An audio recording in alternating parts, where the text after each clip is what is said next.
আমার জানা নাই কোন দিন জামি পর পাখি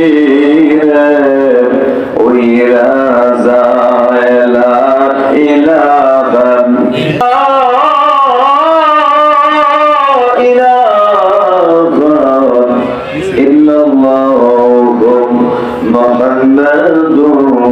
রাসূলুল্লাহ জোরে বলি সাল্লাল্লাহু আলাইহি ওয়াসাল্লাম।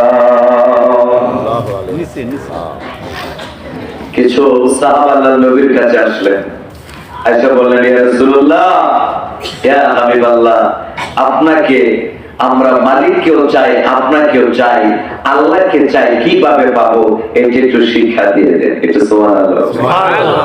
আমরা কোনদিন ইমাম সাহেবকে বলছি যে আজ হুজুর আল্লাহর কেমনে পাওয়া যায় এটা শিক্ষা দেন বলি না, শুধু বলি নামাজ কিভাবে পড়বো শিক্ষাটা দেন, ঠিক না? কথা কয় না কেন?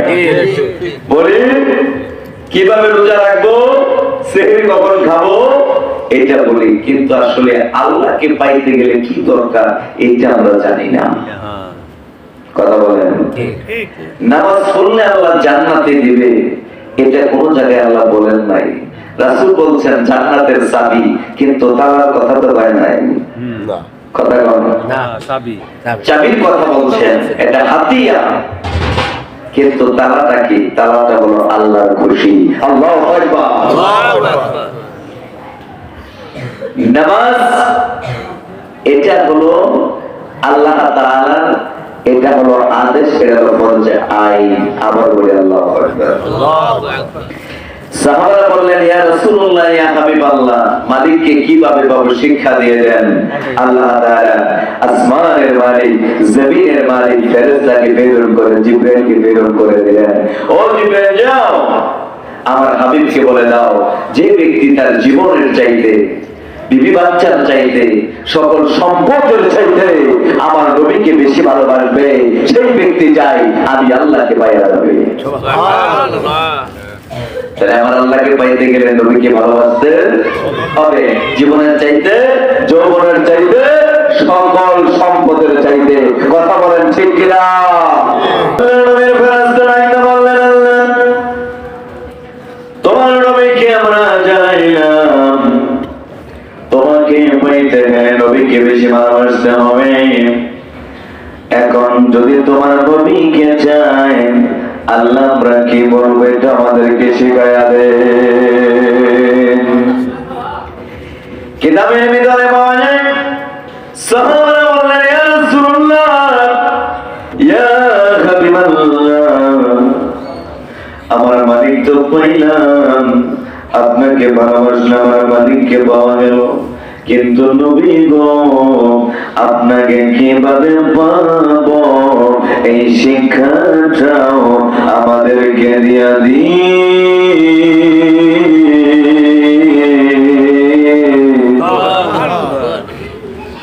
শিক্ষা দিয়ে দিন। আল্লাহ তাআলা বললেন, ও জিবরাইল যাও আমার নবীকে বলো, এই দুনিয়াতে একটা ব্যক্তির জন্য দুইটা জান্নাত দিছি। কয়টা? দুইটা। ফেরেশতা সাহাবারা বলতেছে, ইয়া রাসূলুল্লাহ, জিবরাইল বললেন, আপনি বলে দিলেন দুইটা জান্নাত। এই দুনিয়াতে জান্নাত, আমরা তো জানি জান্নাত হলো 8টা। কথা বলেন ঠিক কিনা? তাহলে দুনিয়াতে জান্নাত কই দুইটা? আল্লাহ রাসূল বললেন, ও সাহাবারা, এই দুনিয়াতে জান্নাত হলো দুইটা, একটা হলো মা, আরেকটা হলো তোমার বাবা। রাসূল বললেন, ও সাহাবারা, যে ব্যক্তি এই বাবা মাকে সন্তুষ্ট রাখতে পারবে, বাবা মাকে কোনোদিন কষ্ট দেবে না, বাবা মাকে মনের ভিতরে আঘাত দেবে না, বাবা মা সম্পর্কে কোনো কঠিন কথা বলবে না, ওই বাবা মা আসমানের মালিকের কাছে দোয়া করতে দেরি করবে, আমার আল্লাহ ওই বাবা আমার দোয়া আমার আল্লাহ কবুল করতে দেরি করবে না। তাহলে নবীকে পাইতে গেলে বাবা মাকে মাকে সেবা করতে হবে, কথা বলেন যে কিনা? এখন তো বাবা মার সেবাই বাদ দিছে, কথা বলেন। শ্বশুর বাড়ি মিষ্টি ঠিকই নেওয়া যায়, কমলা মিষ্টি আপেল যত প্রকার আমার শাশুড়ি খাবে, আমার শ্বশুরি খাবে, কথা বলেন না কেন? আগে বাবা মা, তারপরে শ্বশুর শাশুড়ি, কথা বলেন সে কিনা? ও যুবক, 2 দিনের বিবিকে পাইয়া বাবা মাকে বলিয়া যাইল না, বাবা মাকে বলিয়া যায় না, কথা বলেন ঠিক কিনা? বাজারে আমার আমি আপনাদের ভাই সূরা হুজরাতের শেষ আয়াত তেলাওয়াত করেছি। আল্লাহ তাআলা সূরা হুজরাতের শেষ আয়াতে আমার আল্লাহ বললেন, আমার আল্লাহ গোটা মানব জাতিকে ডাক দিতেছেন, বলেন ওয়াল্লাহু বাসীরুম বাসীরুম বিমা তা'মালুন।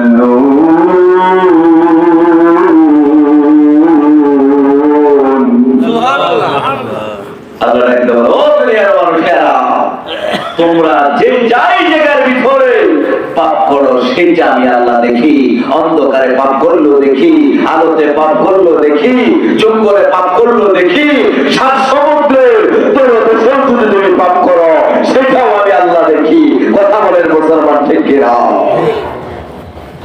মুমিন কখনো দুনিয়াতে পাপ করতে পারে না, মুমিন কখনো দুনিয়াতে পাপ করতে পারে না। একটা উদাহরণ দিলে বুঝতে পারবেন। একজন আল্লাহর ওলির দরবারে কিছু মরিদান ছিলেন। তখন মরিদান করা আল্লাহর ওলির খেদমত করতেন। কেউ ছিল 5 বছরে, কেউ ছিল এরকম 3-4 বছরে, কিন্তু দেখা গেল তিনি কারো খেলাফত দেয় না। কিন্তু অনেক মরিদানরা বলে যে কি রে ব্যাপার, বিশ্বাস কেন আমাদেরকে খেলাফত দেয় না? এটা নিয়ে তিনি টেনশনে পড়ে গেলেন। তারা হঠাৎ করে 6 দিন হলো একটা লোক তার কাছে বাইত গ্রহণ করলেন আল্লাহর ওলির কাছে। এই ওলির কাছে বাইত গ্রহণ করার পর 6 দিন পরে তাকে খেলাফত দিয়ে দিয়েছে। এটা আল্লাহু আকবার। এখন সবটি মিলা এটা আরজি করছে, হুজুর আপনি 3 বছর 4 বছর ধরে আমরা আসি, আমাদেরকে দিলেন না, আর 6 দিন ধরে আসছে আপনি তারে দিয়ে দিলেন। আসলে এই ব্যাপারটা কি একটু যদি বলতেন তাহলে খুশি হইতাম। তখন বললেন যে তোমরা কয়জন আছো? কয় আমরা তো এখানে 3 জন আছি। কয় 3 জন আসো। আল্লাহু আকবার বলেন। আল্লাহর ওলিদের কাশফোঁটা খোলা থাকে, আল্লাহর ওলিদের কাশফোঁটা খোলা থাকে। আল্লাহর ওলিটা হলো আল্লাহর বন্ধু, কথা বলেন ঠিক কিনা? 3 লোককে ডাক দিলেন আল্লাহর ওলি। ডাক দেওয়ার পর আল্লাহর ওলি বললেন, ও মুরিদানেরা, তোমাদের 3 জনকে আমি 3টা মোরগ দিলাম। তোমরা এমন জায়গায় যা জব করবা যেখানে আসমানের মালিক জমিনের মালিক দেখে না, যেখানে আমার আল্লাহ দেখে না, এমন জায়গায় যদি তোমরা জব করতে পারো তারপরে আসো, তারপরে তোমাদের নিয়ে কথা হবে। 3 জন গেছে, আরেকজন করছে পাহাড়ের জঙ্গলে যা জব করে পালাইছে, আরেকজন করছে নদীর মধ্যে ডুব দেওয়ার জন্য জব করছে, আরেকজনে খেরের পালা ছিল তো খেরের পালার নিচে যায় জব করছে। 3 জনই জব করে নিয়ে আসছে। তখন বললেন যে তোমরা 3 জনই জব করছো? আমরা এমন এমন জায়গায় জব করছি আল্লাহ দেখেন না। তখন ওই যে 6 দিনের যে খেলাফত দিচ্ছে তারা বললেন যে আপনি মোরগটা নিয়ে জব করে দিয়ে আসেন যেখানে আমার আল্লাহ দেখে না।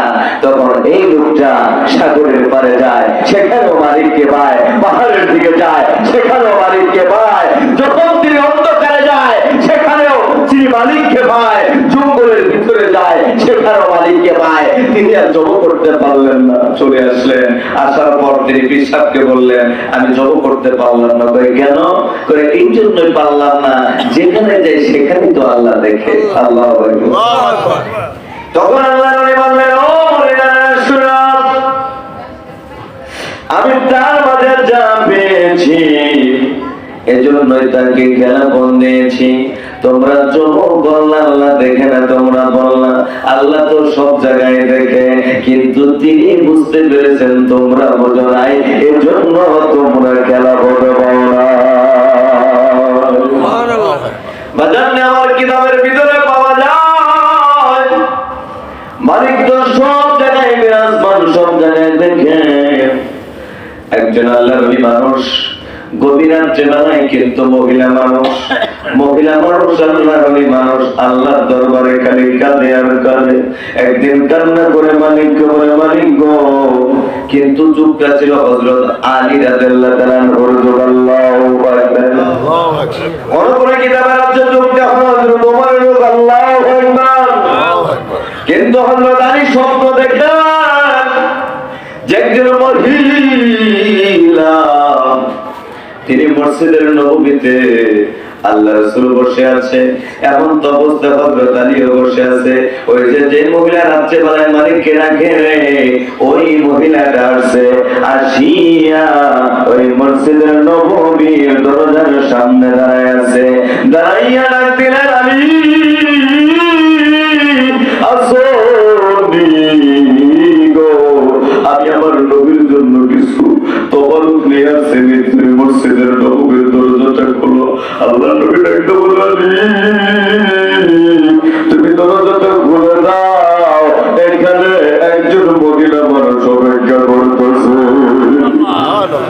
কিতাবের ভিতরে পাওয়া যায় আমি যখন মসজিদের নববীর দরজাটা খুলে দিল, তাকে দেখে একজন মহিলা মানুষ পর্দাগত অবস্থায় আছে। তিনি একটা ব্যাগের ভিতরে কি যেন নিয়ে আসছে। ডাক্তার বলে, আমি কিছু খেজুর নিয়ে আসছি, তুমি আমার নবীকে দাও, আমার নবীও যেন খায় আর সকল সাহাবাদের যেন দেয়। ডাক্তার বলে, ও মহিলা, তোমার কোনদিন দেখি নাই, তোমার কণ্ঠ কোনদিন শুনি নাই, তুমি পর্দা কিছু খেজুর নিয়ে আসলা, এই খেজুর গুলা তোমার বাগানের নাকি তুমি কারো কাছ থেকে চেয়ে নিয়ে আসছো? এখন এই মহিলা দু চোখের পানি ছেড়ে আর লিখে বলালি, এমন একটা ঘটনা তুমি আমার স্মরণ করে দিলা। এইটা হলো যে খেজুরটা আমি নিয়ে আসছি, এটা কোন তাজা গাছের খেজুর না, এটা হলো বড়া গাছের খেজুর। একটা বলে, ওই আনসারি মহিলা, বড়া গাছের খেজুর কেমন হয়? বড়া গাছের তো কোনদিন খেজুর হয় না, তুমি বলো আমার বড়া গাছের খেজুর কেমন হয় আমার জানাও। যতক্ষণ পর্যন্ত না জানাবা ততক্ষণ পর্যন্ত এই খেজুর গুলো লইয়া আমি আমার নবীর কাছে যাব না।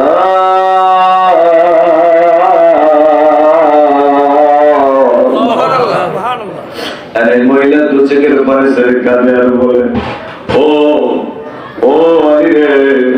আমার স্বামী 6 মাস আগে মারা গেছে, আমার স্বামী একটা যুদ্ধের ময়দানে শহীদ হয়ে গেছে, আমি 7 দিন যাবো তারা হারে। আমার স্বামী 6 মাস আগে মারা যাওয়ার পর যতটুকু সম্পদ ছিল ততটুকু সম্পদের অংশ আমি খেয়ে ফেলাইছি, খাদ্য ছিল খাদ্যগুলো খেয়ে ফেলাইছি। আমার 3টা মেয়ে আছে ঘরের ভিতরে, 7 দিন যাবো যখন ওরা হারে, আমি কার কাছে যাবো? আমি কার কাছে যাবো? আমি কার কাছে যাবো? এজন্য আমি রাত্রিবেলায় কাঁদি আর গভীর রাত্রে আমার মালিককে বলি, দুনিয়ার কেউ জানে না আমি না খেলে আছি, কিন্তু তুমি আল্লাহ জানো। ও মালিক, আমার 3টা সন্তান রে, আমি রাত্রেবেলায় শুধু মিথ্যা কথা বলি, আমি পাথর বের করি গো।